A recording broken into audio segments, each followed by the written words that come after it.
Hello, I'm Robin and welcome to Molten Modular. Now, I always knew that one day my name would be emblazoned upon a Eurorack module. I knew it. It's inevitable. It has to happen. But little did I know that the first time it would happen would be upon something as auspicious as Molten's hole.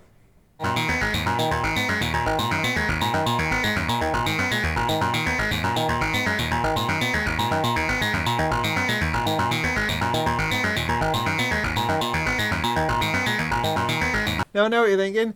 You're thinking, what the heck is that? What's he talking about?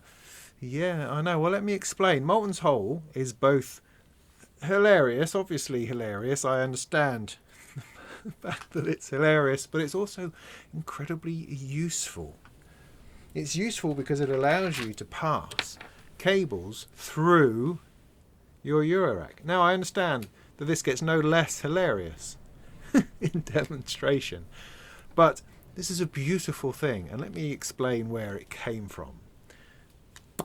Now, the original idea came from a company called Vintage Vibes and a guy called Peter Anton. And he was putting together his Eurorack system where he wanted to marry his matriarch, his Moog matriarch, with his newly built Eurorack system. And one of the problems he came up against time and time again was that all of the stuff on the back of the matriarch was difficult to access once you have it butted up against your case. Well, it was difficult to access anyway because all the stuff's on the back and it's hard to get to, and if you want to change the patching, it's a right faff. So he wanted a solution to that, and the solution he came up with was the back-to-front matriarch panel. Here we are, back-to-front matriarch panel in 1U. It's fantastic. You stick it into a little bit of 1U on the front of your case, like this, for instance. Like this, it would go on the front of your case, like that. Bit of 1U. And then the idea is that you populate this with jack sockets, which also have jack sockets on the back. And it becomes a very simple patch bay. The idea then is that you permanently cable or patch in all of your outputs and CV bits and pieces from the matriarch into the back. And then they can be very easily accessed within your Eurorack. So it's just taking those back connections and putting them up on the front. Brilliant, I thought. I thought that was a really good idea. I wrote about it for Gear News, but it also occurred to me that you have to get those cables to the back of that module. And at that time, he was just kind of like passing them through a gap in the module. I thought, that's no good. What he needs a hole. He needs a hole with a grommet. A hole like this through which patch cables can go safely and beautifully. And so he thought that was a great idea. And so we have Molten's hole. Now, once we started talking about it, then he thought, well, I could do this sort of thing for more stuff. It doesn't just have to be for the matriarch. This could be for anything. And so we started coming up with other ideas as well. This one, for instance, is a general purpose one, just labelled 1 to 14, because that's what you can fit on it. This is a Keystep Pro drum and CV panel. This one here is a anything you like sort of panel with a nice scribble strip on it, which is handy. That one gives you 8 jack sockets. And there's the one that I was particularly interested in, which is this, the Keystep Pro to 4 voices, all of the outputs. If you look on the back of the Keystep Pro, which is the thing that I have, you have all 4 channels represented here as CV gate and modulation. And they are a faff to get to every time. It's difficult to get to. You know, where is this one connected to? Trying to get around the back, trying to see it.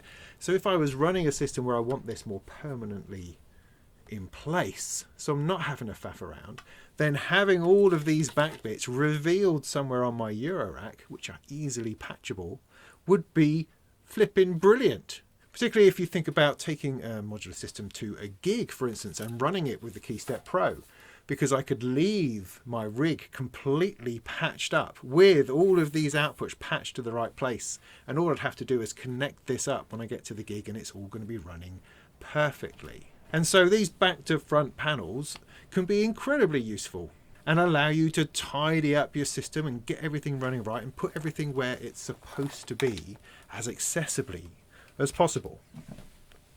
But to do that, you need Molten's hole. Yeah, you do. So the idea is like this. You poke cables through them. Because what happens is that you put jack sockets along this PCB. Now with this long one, the jack sockets are offset. So you put jack sockets on one side for the front panel and then on the other side in order to patch stuff directly in. For the smaller ones, Peter decided to go for 2 PCBs. On one you put 2 rows of jacks and on the other you put 2 rows of jacks, and then you have to kind of solder them together. And then all you do, you pass through your cables into your Eurorack system and plug them all into the back of the module. It's genius, it's simple, it doesn't need anything more than that. So what I'm going to do is I'm going to put together this one, the KeyStep Pro one. I'm going to solder it together now with spare parts that I've got knocking around and see if we can actually make it work and make the best use of my hole. I'm so proud.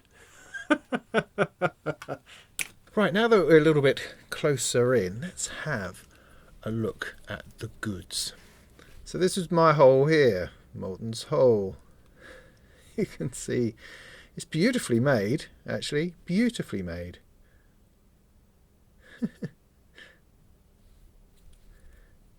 And the idea is that you take a patch cable and you poke it through, like so.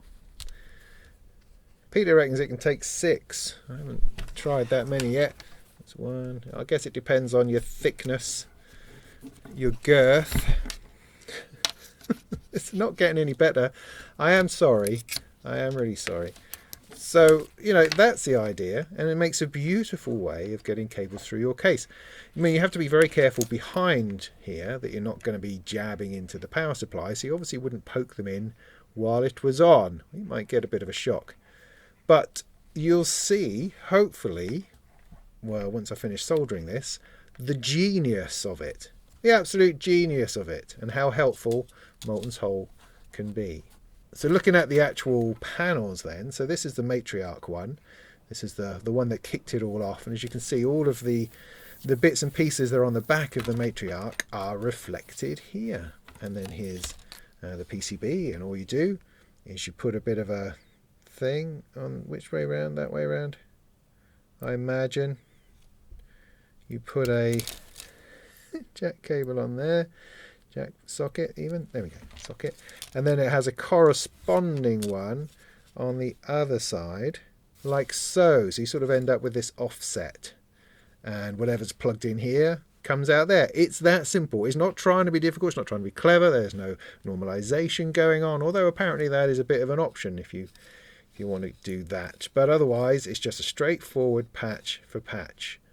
Yeah, and then this goes over the top. If I can arrange these correctly, like so. And you patch in the back, comes out the top. Simple, really good, really easy, nice idea. So if you look at the other ones, this is like a more general purpose one with a scribble strip. I like that idea. That has a similar panel for it. I would make this one, but I don't have my 1U section is just too small to accommodate this. So what I quite liked about this fella is that it's in both orientations. It can be 1U like that, or it can be 3U like that. So that's absolutely ideal. And also there's the general purpose one, this one here, which is just 14 sockets. Same idea, 3U or 1U. Great idea, brilliant. Now the only tricky bit is how you put all these bits together. Because you have 2 rows now of sockets, you can't have it offset or it won't fit into the 1U space. So that's why we're now going to have to create ourselves a little bit of a sandwich. But let's give it a go. How hard could it be? I think to myself, how hard could it be? Let's see. Well, first of all I had to find a bunch of patch sockets, which I did. I've stolen them out of other kits, and I'll have to order some in, I suspect. And then I found these knocking around because you need something which is going to connect them together. Now theoretically you could use bits of old wire if you want, but these pin headers seem to be like a really good idea. So I managed to find just enough. I'll have to cut them all up into twos in order to solder them together. How you do that, because you're going to have to solder the jack sockets in first, because otherwise you're not going to be able to get to them. And then you're going to have to put them together and somehow get solder. Somehow get solder in there. Well, I mean, you can do... Well, of course, you'll be able to do one side before, and then it's just a matter of putting the other one on, and maybe you can do it through the top. Maybe that's the answer. I don't know. Peter hasn't really given me much in the way of instructions. He did send me a picture of a completed one, which was, I have to say, helpful, because I was looking at this going, how on earth do you... Anyway, let's get stuck in. Now, I only need to use 12. I don't need to use the middle two, so I can bear that in mind. I wonder if these go any particular way up. I shouldn't think so. But they are labelled 1. Okay, 1 through to 14. So I will do, I'm going to assume this is this way up. I will do 1, 2, 3, then miss out 4 and 11. Yeah, that looks like sensibleness. So I guess I'm going to stick these in here. Now, do they go the same way round every time? I think so.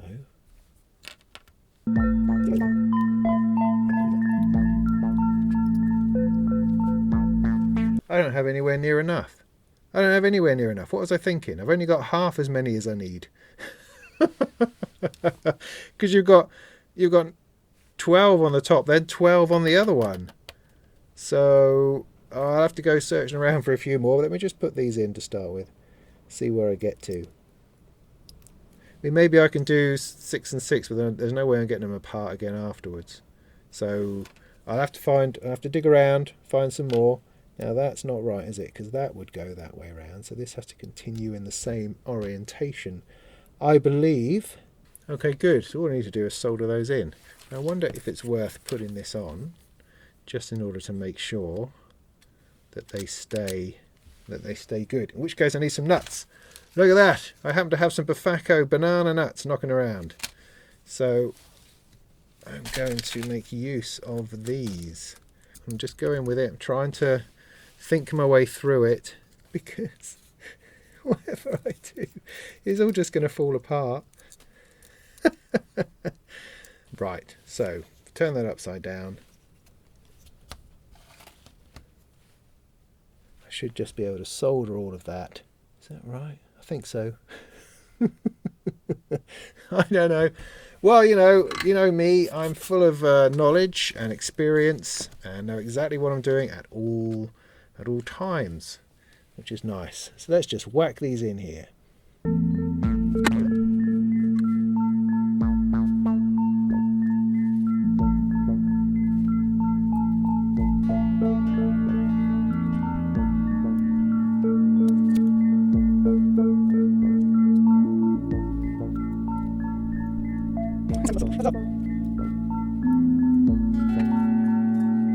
Good. Now that's all in. Now I did think for a moment that maybe if I put these in now and solder them, that will save me a bit of trouble. Difficulty with that is how to prevent them from being wonky, so that when you put this one on, they all line up. I think that's going to be too hard. I'm going to have to put this on before I solder it, which just seems nuts. But anyway, I need to go and find some more jack sockets. There we go. Good job I had all those Erica synths kits knocking around, eh? I'm going to get to a build along one of those and suddenly find out I don't have half the stuff. Anyway, so I've got myself another 12. So I'm going to have to do the same thing on here. Add them all in, but I don't actually need them to be held within this, because they don't necessarily have to be completely straight. So I'm going to leave that as that for the moment. It will probably have to come off, but I'm just leaving it as that for now. And this one I can do perhaps slightly easier, but I want to do it exactly the same. So it's only the middle, so the middle two that I'm missing. So Same again.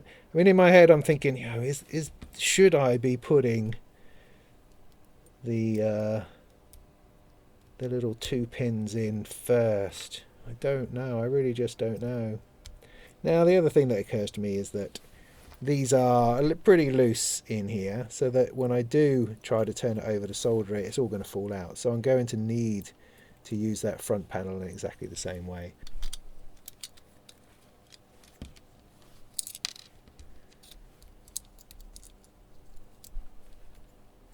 Okay, good. That'll enable me to turn it over, do a bit more soldering, and that'll all be fabulous. Right, good. Let's do that.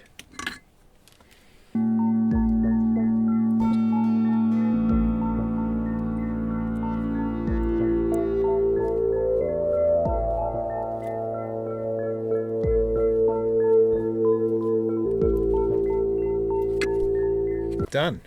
So now we get to the point, how do we put these together?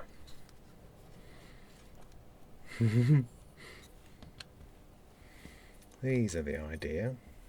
How do I get to solder both sides? So I know that that fits nicely, so what I've got to do is just solder that from top and bottom. That has to be possible, doesn't it? Doesn't that have to be possible? Well, look, let's start by creating a 2 or 2. Now these are just spare pokey headers, so it goes that way around, so like that. Now if I solder it in place,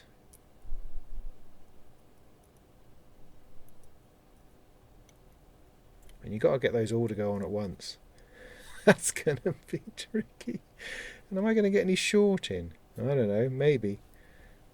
But let's have it so it mirrors each other. Do you see that there's one at the top here, differently at the bottom? So let's have it that way around. Let's not get that upside down. So do I populate this and then see if I can get this on top and then solder like crazy? Is that the way? Is that what we're going to do? Oh, I don't know, it could be. Let's make a load more 2s and see what happens, shall we? Ow.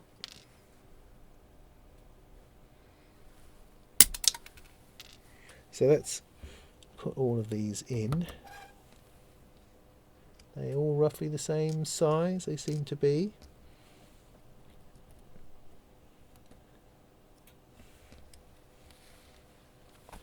Perhaps it would be easier if I put them in upside down, then there's less. Oh, I don't know.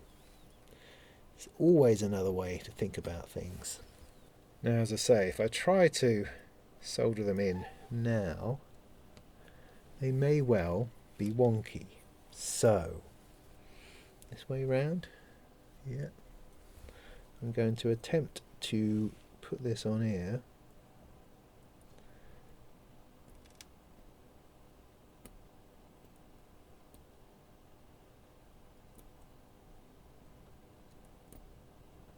It's close. Where is it not going? See if it would just drop on. Oh, it's so close. Yes, yes, yes, yes. It's so close to shorting in between. Don't know how to avoid that other than to have slightly deeper. But then I could raise this up a little bit, couldn't I? So, alright, so what I'm going to do, I'm going to turn it over. I'm going to solder the short edge, the short side. The short legs, put all those in. And then I'll try to raise it up a little bit so that we reduce the risk of shorting in between the two. That sounds like a plan. Let's do that. So I've got to be able to get my soldering iron in there without melting too many things. Let's start somewhere that I can reach. Like here.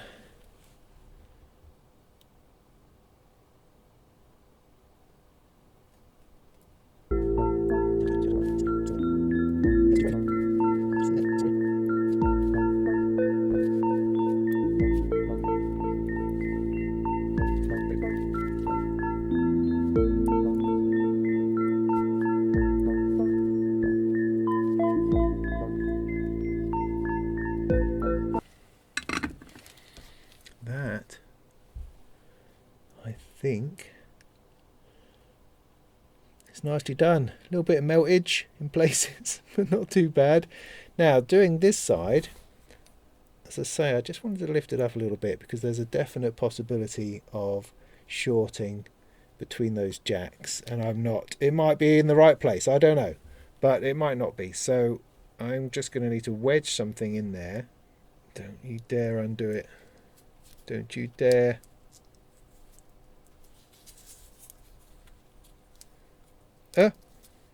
Okay.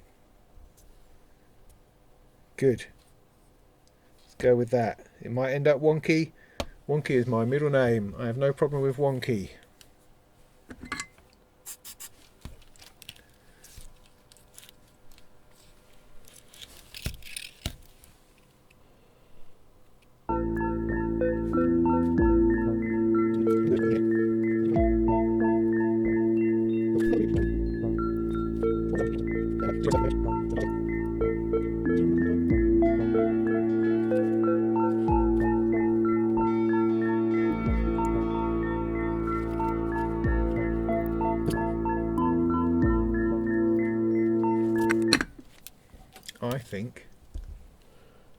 I think that's a good one. Yeah, so what do you reckon? CV in red? I think so. Oh, look, it's going to be too close together. Not going to be able to get two on. Yeah. Oh, rats. What a shame. Okay, so what am I going to do? Well, oh, that's nearly stuck now. I'm going to have to improvise. But I need something to hold it together. So what I'm going to do is I will have to sort of zigzag my way down or go down one side. Maybe that's the way to do it. I'll go down this side on this one.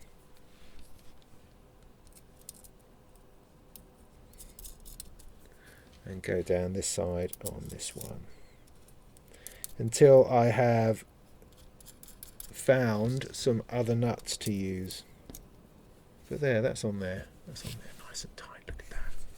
Fantastic. So, close up of the idea then is, where's my hole gone? Oi! It was around here someplace. Here we go. So, it goes, it's come out. This goes in through the hole. In through the hole. Into the back of your module. You're going to need a certain amount of clearance to make this happen. Look, as you can see, like so. And then the result, the dangly ends pass over to your thing, to your whatever it is you're plugging it into, your key step in this case, or matriarch if you're using the other one. And then this becomes the patch bay for that other device. Yeah? Do you get it? Do you get it? Do you see how vital my hole is in this instance? Yes. Awesome. Right, so let's plug it in with a key step and just see if it works. Or what we could do, because I'm like an engineer and that, is that I could test some of these sockets just to see whether they are actually working. So for it to work, I want the outside of that connected to the outside of that, and it does. And the next one, yeah. Right, let's see if there's room in the depth of my Eurorack to actually make this function. So here's the situation we're trying to solve, I guess, which is all of these outputs here, all of these connections, which are vital to the usage of this marvellous KeyStep Pro sequencer keyboardy thingy. And the idea is that trying to plug stuff in to the back of here in the right place all the time is fiddly and annoying, and you're constantly having to pull it out and put it back in and check which one is which and where's it going and that kind of thing. It's a faff. It's not impossible. You do it normally. You do it all the time. This isn't as if we're trying to solve a massive problem. It's much more along the lines of trying to make something a little bit more usable, a little bit more elegant. And this is the way we're going to attempt to do that. So I've got 3 holes set up here. 3 holes, because I don't want to poke all of my stuff through a single hole, is how I like to live. So I'm going for for 3, I think. Let's use just 3 channels of 3 lots. That seems to fit. It fits with my little 1U panel here that I've got, and this is going to drop into here beautifully, nicely. Let's turn the thing off so I don't electrocute myself. So I'm going to have to make a decision on what colour cable is what. Well, it won't matter, we'll work it out. So let's feed these through, these 3. So these are going to be channel 1. I'm going to go purple, pink, green, I think. So purple for CV, pink for modulation, green for gate. Like so. Isn't that just brilliant? Is that going to be able to sit? Yes, it is. Just about. It has just the right sort of depth. It'll obviously vary depending on what patch cables you're using. Some of them are massive and chunky. These are particularly slim and svelte-like. So let's try the next 3, which are going to be harder to get to. It's purple, pink, and green. Good. Right, so on this 3rd one, which side is that going to be? On this side, it's green at the bottom, pink in the middle, purple at the top. Now I could possibly squeeze more cables through there to populate the 4th one, but I'm just going to go with that for now. Now with a lot more cables, is that still going to play nice when I put this in here?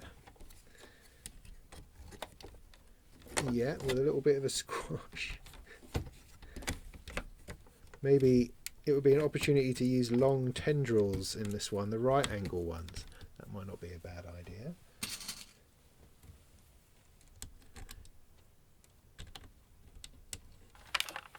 Now, does anyone at this point remember which way around the cables went? I don't know that I do. Anyway, so let's say that this is how far do my cables going to run, because that's going to be an issue. Maybe I can pull them out a little bit. There we go. You know, planning is always good with this sort of thing. Green was the bottom one, which was gate. This is number 3. I think pink. Yeah, pink was the middle one, which was mod, and then CV was the purple one.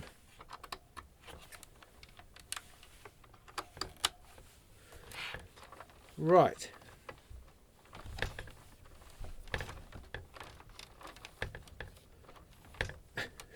Terrible attempt at trying to tidy those away. So it looks beautiful. Beautiful and neat. Look at how beautiful and neat that is. Right, put that like that. So I also happen to have a USB port plugged into here. So I'm going to take some power out of that. Turn this on. Right, let's patch something in. So I'm going to use this one here, which is connected to voice 4 on here, I believe. I'm going to select that.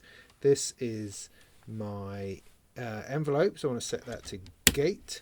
I've got an oscillator up there, it needs to be controlled by CV. So if I press a button, it should just work. Look at that.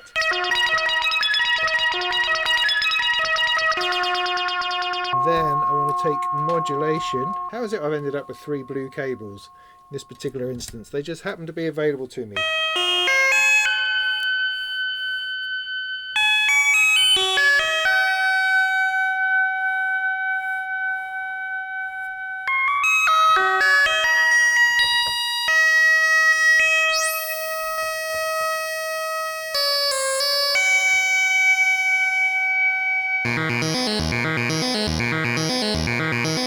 So I can do the same with channel 2, or is it channel 3?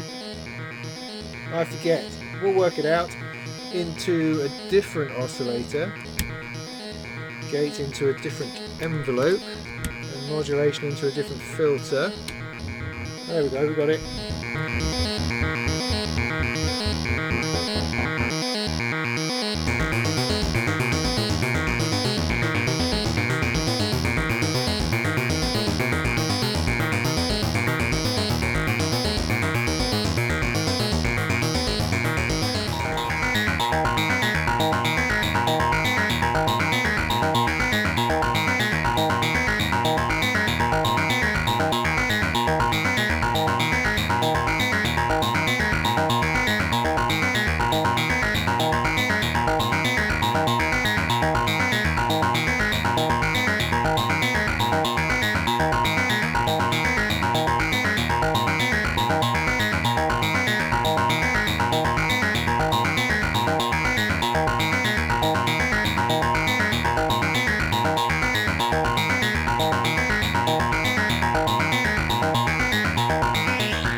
there you have it, Molten's hole, in association with the back-to-front panels from Voltage Vibes. Back-to-front panels, incredibly useful if you've got a matriarch or something like the Keystep Pro, something you want to wire in a bit more permanently and want to get easy access to these here connections at the back.